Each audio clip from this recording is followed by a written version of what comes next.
de Rabonite, een joene ambitie. Wat is die grote ambitie?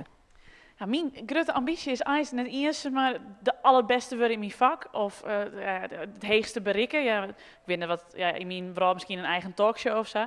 Maar eigenlijk mijn grootste ambitie is, krijg ze volle lol ha in mijn werk als dat ik nou ha. Dat ik dat hoe 40 jaar ik nog steeds ha en hoe 60 jaar en hoe lang ik wel net terugwerkje moet. Dus de lol, daar gaat het om. Ja, wij hier in Noord-Friesland vanzelfs. En wij Noord-Friesen zijn wel eens wat geneigd om te zeggen van, ach, we zijn maar simpele Friesen. Doe bist als Friesk famke, bist to Friesland ontstegen, doe bist naar Utrecht gegaan, doe bist ja, een bekende Nederlander worden. Wat is die tip voor deze mensen hier? Nou ja, dat het eigenlijk net uitmaakt het best bijkomst. Want als je een doel hast en een dream en dan wordt het bereiken, dan maakt het net uit of je nou in hielpen wenst of in column of alles ertussen. Dat hindert al helemaal niks. En ik heb wat ik altijd leerd van een orenschreeuwer van Arjen Lubach, die wen in Grains. En die zei van, daar zei ik altijd van, ja, dan moest hij net volle intinken. Maar ja, die had nog zijn eigen talkshow, die is hartstikke bekend, die schreeuwt prachtige boeken. Die doet het ik. Waarom zouden wij het dan net kennen en jum? Bescheidenheid is dus net altijd goed. Ja, de hoest net arrogant te worden, maar de hoest net lietsere dreamen te hebben omdat die in het dorp opgroeit, Big Leaks. Dat had er niks mee te krijgen.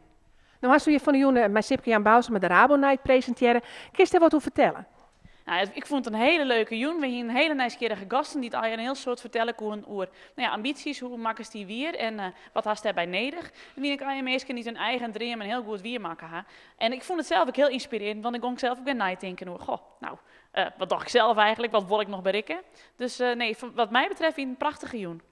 Hoe belangrijk is zo'n wake-up call? Zo nou en dan eventjes als je denkt van, oh, goh, ja, ach, dat ik helemaal aan het ontocht.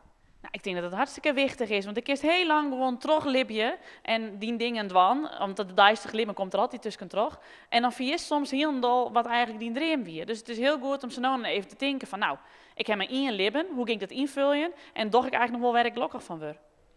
En de beste vrouw die al een hele prutte bereikt had, wat is nou die grote dream?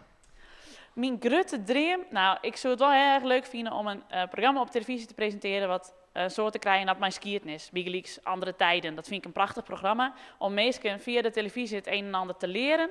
Dat lijkt me fantastisch. Dus dat was mensen graag prikkelen ook in hun kennis? Ja, dat lijkt me hartstikke mooi. Ik bedoel, is nooit te oud om te leren, toch? Nou, ik hoop dat dat voor die slagjes zal. We zijn in elk geval heel blij dat je hier in Friesland zien laten koerst. Hoe goed is het eigenlijk als talkshow-host bezig is? Want dat wist van de jongen vanzelf, hè? Ja, nou, ik vond het echt heel leuk dat ik hier weer even wezen mocht en dat ik weer eens even dokken van een hele orenkant jongen. Ze is nou ook via de admiraliteitsdagen nog mij, meidje? Ik zal toch nog heel even zien hoe Niels het ervan uitbrengt. En nou ja, dan wens ik jullie al je morgen een heel soort plezier met de admiraliteitsdagen. Nienke, heel erg bedankt. Graag gedaan.